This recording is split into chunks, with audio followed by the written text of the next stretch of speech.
Hello, I'm Mario Cordero, Executive Director of the Port of Long Beach. As you just saw, the Port of Long Beach is an amazing place. And as you just heard, with this 1924 composition, Rhapsody in Blue, George Gershwin was melding his classical music background with the rising sounds of the 1920s jazz age. It was a transformational moment in American music and sets the stage nicely for this year's State of the Port. Welcome to the State of the Port of Long Beach, and welcome to 2022, the year of transformation. These have been extremely busy, challenging, and for many of us, heartbreaking times. We need to remember those lost to COVID. A moment of silence, please.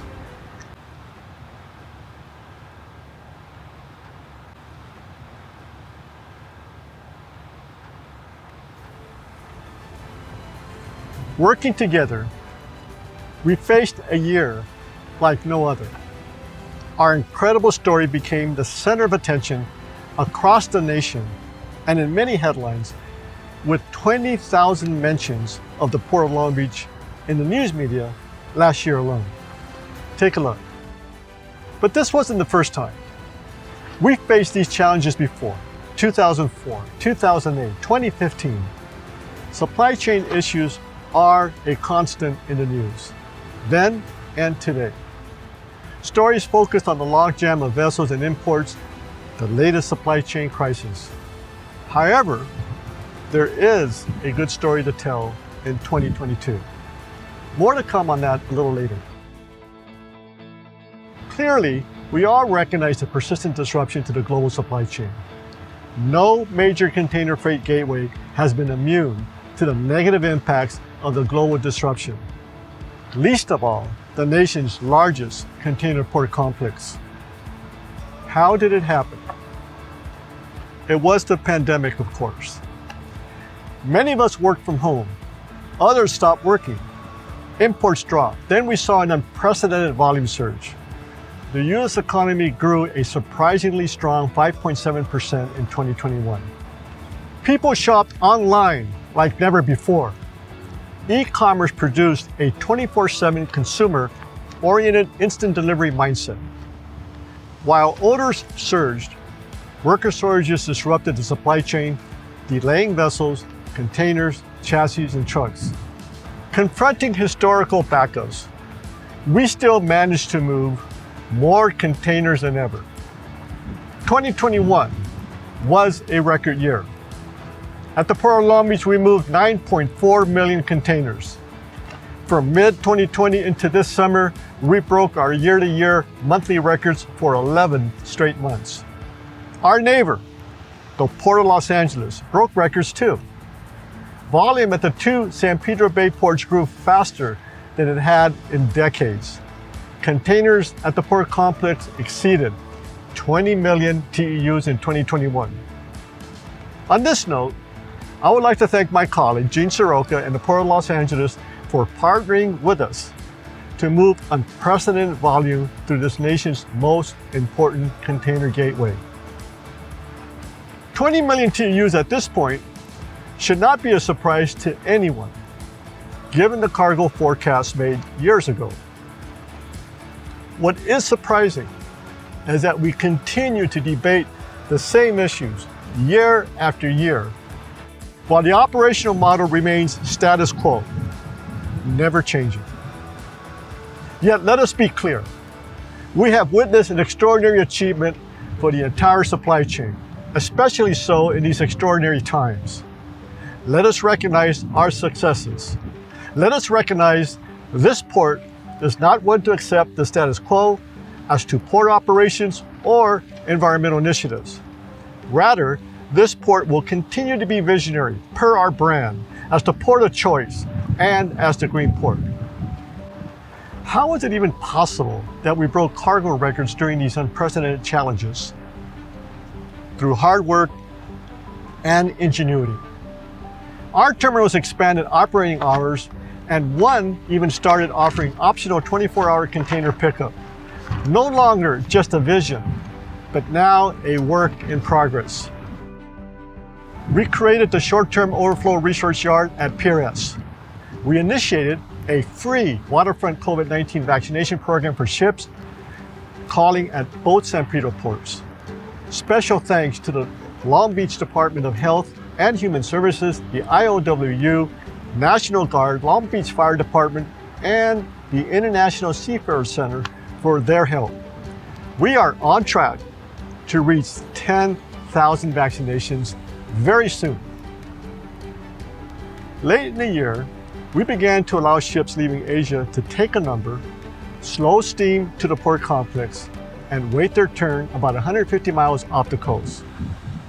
This eases at-anchor crowding, improves navigational safety, and most importantly, reduces coastal emissions. For this program, we must thank the PMSA, PMA, and the Marine Exchange for their collaborative efforts to improve safety and diminish the impact of emissions on the South Coast Air Basin. To ease a truck driver shortage, in December, we teamed with the U.S. Transportation Security Administration, the California Department of Motor Vehicles, and identity certification firm IDEMIA to offer a one-stop shop for trucker registration, licensing, and clean truck program needs. And to make sure we're doing all we can to reach our communities and industry partners, we invested in our own in-house media studio where we can safely and effectively enhance our outreach during the pandemic and beyond. In November, President Biden signed the Infrastructure Investment and Jobs Act. This package includes $17 billion for ports and waterways. The funding will allow ports like ours to fast-track projects that will speed the movement of goods and allow our ports to grow sustainably. The President clearly recognizes how important ports, especially the San Pedro Bay Port Complex, are to the U.S. economy. We had in-person visits from Transportation Secretary Pete Buttigieg, Labor Secretary Marty Walsh, Port Envoy John Picari, Governor Gavin Newsom, and U.S. Senator Alex Padilla. Now, I visited the Port of Long Beach in November to meet with port officials and highlight these transformative investments. And I was thrilled to recently announce a grant of more than $50 million for the Port of Long Beach to construct new rail yard facilities. So this is an opportunity to engage with the leadership, engage with the workers who've been moving cargo throughout this pandemic, and to see how the dollars in the President's infrastructure package can really be put to work to keep America's economy moving. It was emblematic of the high-level support that our port has received throughout the first year of the Biden-Harris administration from our federal and state leadership. We welcome the focus of our federal and state partners, a clear sign of investment and no longer disinvestment in the nation's most significant container gateway. This is transformational change. And we are very fortunate to have been the beneficiary of the most thoughtful, talented, and visionary local leadership that any seaport could ask for. Mayor Robert Garcia has been 24/7 supporting this port throughout the pandemic. Health and safety measures, testing, vaccinations, his strong leadership has helped to keep this port and city functioning. Hey everyone, it's Mayor Robert Garcia and welcome to State of the Port. It's been an incredible year for the Port of Long Beach. We've all seen this incredible challenge, not just around the pandemic, but also of our supply chain. I want to thank all the incredible workers at our ports, our dock workers, our truckers, our engineers, those on our construction projects, the railroad workers, everyone that's been working so hard to make sure that we move cargo in and out of our port. At the same time, and a huge thank you to our Harbor Commission, our executive team, and everyone at the Port of Long Beach for their incredible and heroic work around the pandemic. Getting folks tested, getting people vaccinated has been so important to ensuring that we move all of our cargo through our ports. I want to thank you all for watching, and go Long Beach. Thank you, Mayor Garcia. Harbor Commission President Stephen Neal is one of the biggest advocates for improving the environment and protecting the community. Along with the rest of the Harbor Commission, Mr. Neal, a former 9th District City Council member, works to strengthen this port's ability to compete. He knows that when we can compete, we can generate better jobs. The Board of Harbor Commissioners is honored to have the opportunity to make sure we're building a bright future for the Port of Long Beach, the goods movement industry, and the community. Hello, I'm Steve Neal, Harbor Commissioner President. On the Harbor Commission, we carry our responsibilities as a team. I'd like to recognize the dedication of my distinguished colleagues, our Board Vice President, Sharon L. Wiseman, a former Senior Advisor and Transportation Director for Mayor Robert Garcia. Our Board Secretary is Bobby Alvera Jr., International Vice President of the International Longshore and Warehousemen Union. Also serving with us is Bonnie Lowenthal, a former State Assembly member, 1st District Councilwoman, and member of Long Beach Unified School District Board. And finally, we have Commissioner Frank Colonna, a real estate professional and former 3rd District Council member. I want everyone throughout the supply chain to know how much the Harbor Commission appreciates all that you do. To our ILWU workforce, marine terminal operators, shipping lines, truckers, railroads, and all the frontline supply chain workers, thank you. To our customers, thank you for bringing the business here. To every partner and stakeholder, thanks for making it all work. You're helping us to build a thriving economic engine that benefits the city, the region, and the entire country. And to Mario and the entire Harbor Department team, thank you for your professionalism. Like my fellow board members, I became involved in public service to help this community. And as board president, that means leading efforts to promote the growth of trade, which will help us to continue to sustain the 575,000 jobs across Southern California alone. We have all heard so much about the supply chain backlog in recent months. But what's actually been happening is that the frontline workforce on the docks have been moving more cargo than ever, and doing it during a pandemic. The Harbor Department too has been working harder and smarter. Expanding and extending the store facility has been a major help to our terminals. Our container dwell fee for loaded containers has been effective in moving cargo containers out of the terminals and freeing up valuable space. I'm also pleased with the port throughout this past year. I have no doubt that we can handle whatever comes our way. I'm also very happy to say that we are partnering with the ILWU and the Port of Los Angeles to develop a good movement training center in the port complex that will serve our frontline workers for years to come. This is an exciting project, and I'd like to thank Governor Newsom for including $110 million for this new center as part of the state budget just released in January. The project meshes well with our workforce development and educational outreach efforts. We believe we have a responsibility to nurture the supply chain workforce for tomorrow, with a special focus on students from neighborhood nearest the port. Since 2016, the port has partnered with Long Beach Unified School District and the Academy of Global Logistics at Cabrillo High School in West Long Beach. The program offers work-based training opportunities that prepare students for success in college. Last fall, the Port of Long Beach joined Long Beach Unified in partnering in a second career pathway, this time at Jordan High School in North Long Beach. The Jordan ACE Academy is focused on advanced manufacturing, construction, and engineering. We have much to be proud of and still much to do. Thank you all for your continued support, and we look forward to the opportunities in 2022. Thank you, President Neal, and thank you for your leadership. We look forward to continue to do that work with you. Yes, this needs to be a year of transformation. Much of what we do day to day is not possible without the foundation we laid many years ago. If you know our history, you know this is a port of transformation.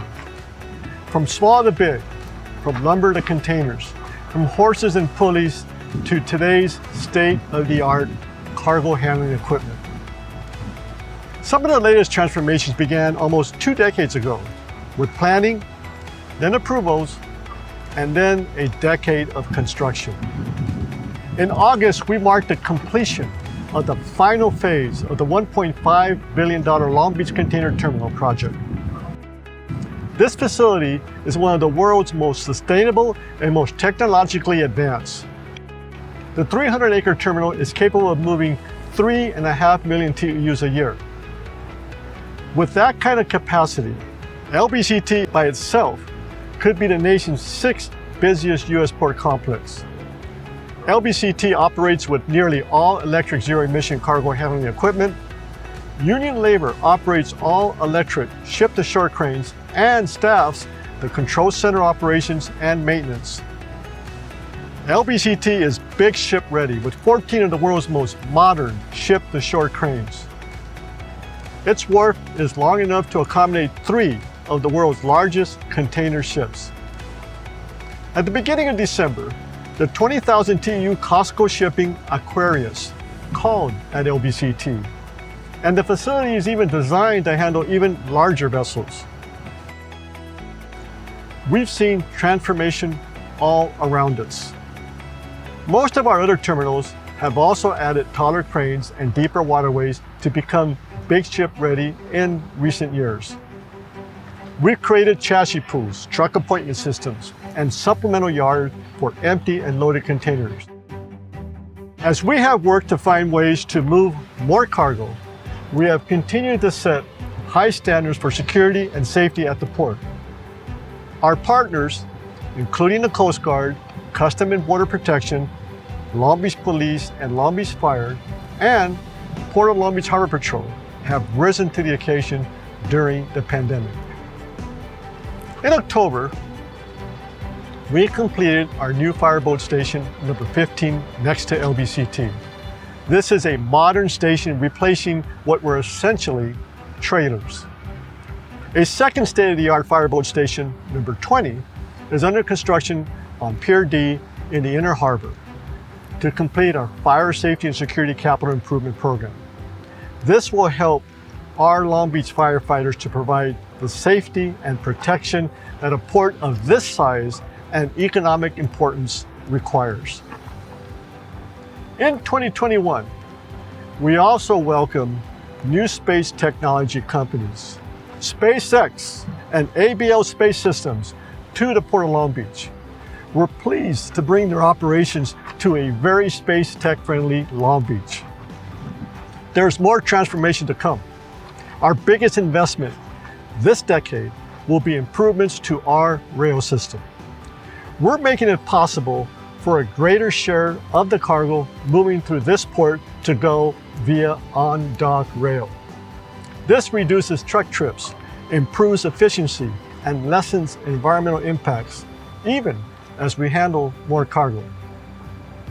And in a great bit of news, in December, we were awarded a $52.3 million grant from the U.S. Department of Transportation's Maritime Administration to move ahead with the first projects of our rail program centerpiece, the Pier B on-dock rail support facility. This was the largest award to a port authority from Marriage Port Infrastructure Development Program, and it goes toward what is the nation's most significant port rail project. Pier B will provide our terminals with a facility where they can send smaller segments to join into full-size trains, increasing velocity of cargo and eliminating approximately 7.3 million truck trips. Construction begins next year. Also in the works, this year is a much-needed goods movement training campus. The Port of Long Beach is partnering with the Port of Los Angeles and the IOW on this critical workforce development center. Thank you, Governor Newsom, for your investment to the workforce by including $110 million for the new center, which will be centrally located in the port complex. This is the first of its kind in the country. In the times we live in today, there has been a lot of relationships built because of all the adversity that people have faced, especially in the time of COVID and congestion. The Port of Long Beach has really become more in tune to what the workers' needs are. The relationship between the port and the workforce has never been this good.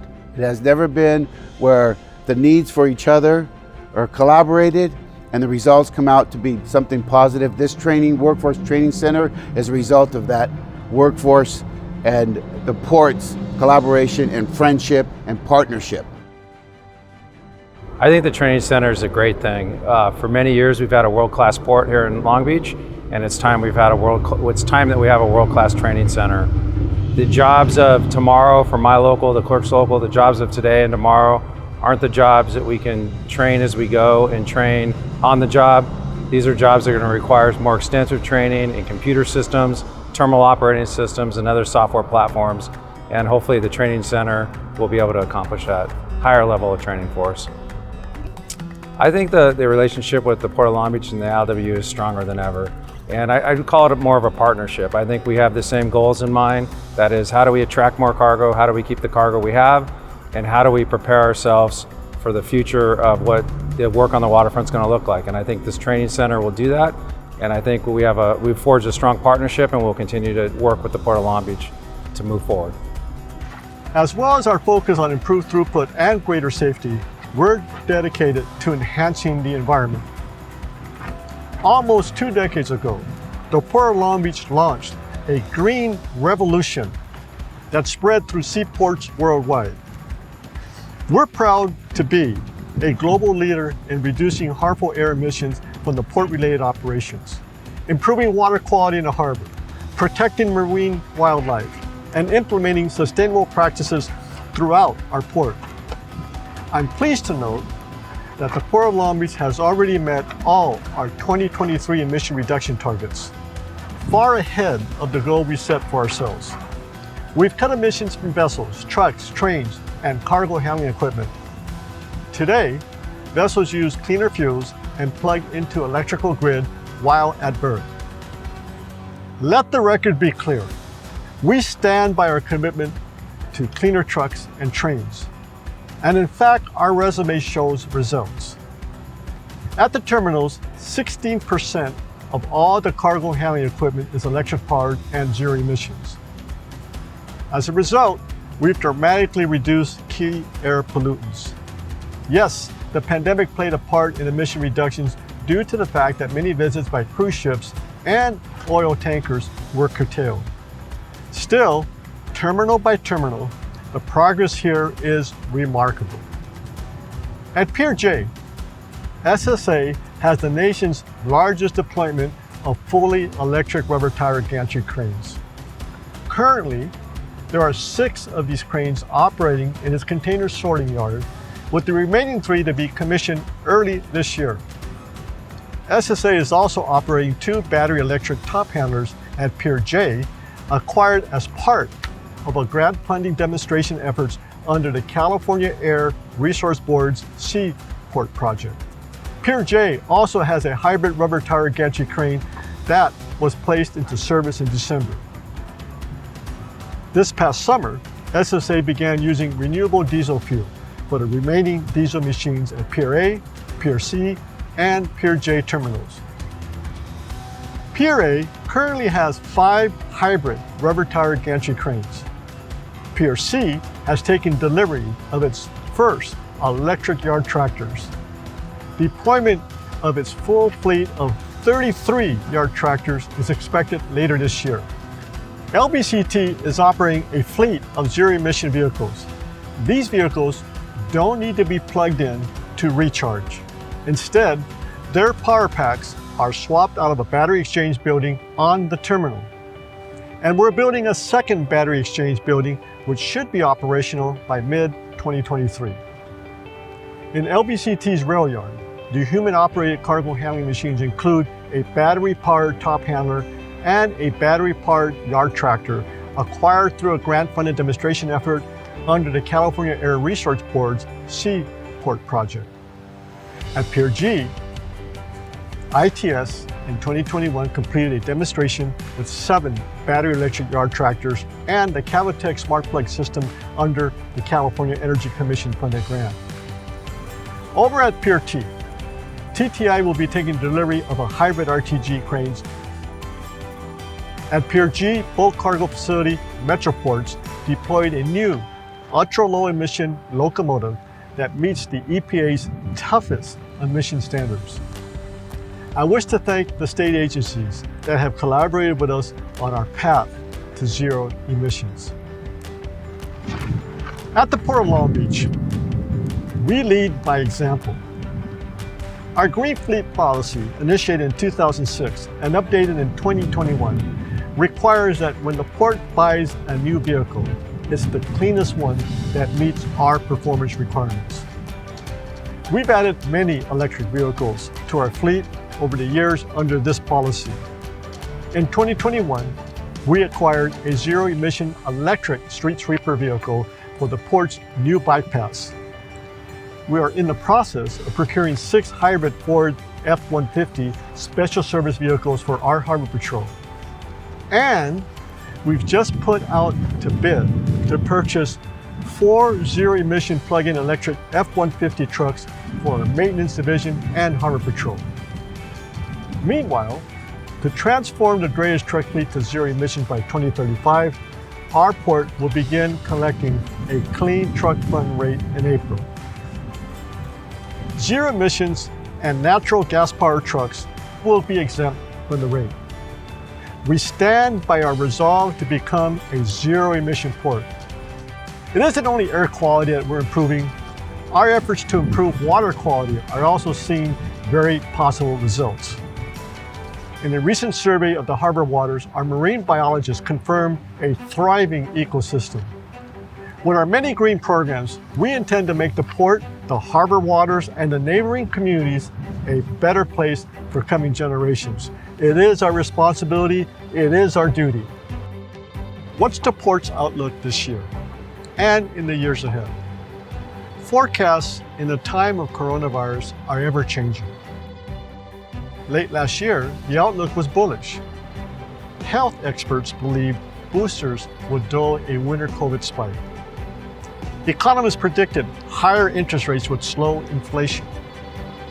Consumers were poised to spend big during the holidays and then shift to spending on services and travel in the new year. That was then. Unfortunately, the Omicron variant continues to bring uncertainty. More recently, economists have downgraded their forecast to a tepid first quarter for the U.S. economy. Here at the Port of Long Beach, we continue to work to clear backlog of vessels offshore, which assures that we'll remain moderately busy into the spring. Still, given our historic volumes in the first half of 2021, we'll be hard-pressed to see more than slow gains until perhaps the fall. So what does that mean for us this year? Can we be complacent? Of course not. Whatever may come, it's critical that we move forward with our next transformation. What more can we do? We continue advancing data sharing to maximize efficiency and visibility in cargo movement. The Port of Long Beach has joined with a leading tech firm to create the Supply Chain Information Highway. This tool will allow us to track cargo across the various modes of transportation. A soft launch is set for this month. We are also partnering with the Utah Inland Port Authority to accelerate cargo destined for Utah, Nevada, New Mexico, and Arizona by maximizing on-dock rail, freeing up more equipment to support the Southern California market. All of this will help. Still, we need to recognize that the supply chain isn't so elastic that it can easily handle historic jumps in volume. Just as we did last year, we can continue to fine-tune our operations to openly move cargo faster. We will continue to advocate for transformational change, 24/7 operations, not just here, but throughout the supply chain. There are 168 hours in a week, and for the most part, our terminals are open less than half of those hours. Without expanding our terminals or building new facilities, we could still handle more cargo by utilizing more of those hours. We'd also need truckers and warehouses to go 24/7. With the Biden administration's help, the framework for 24/7 supply chain operations has been established. We've started the conversation, and we will continue the conversation.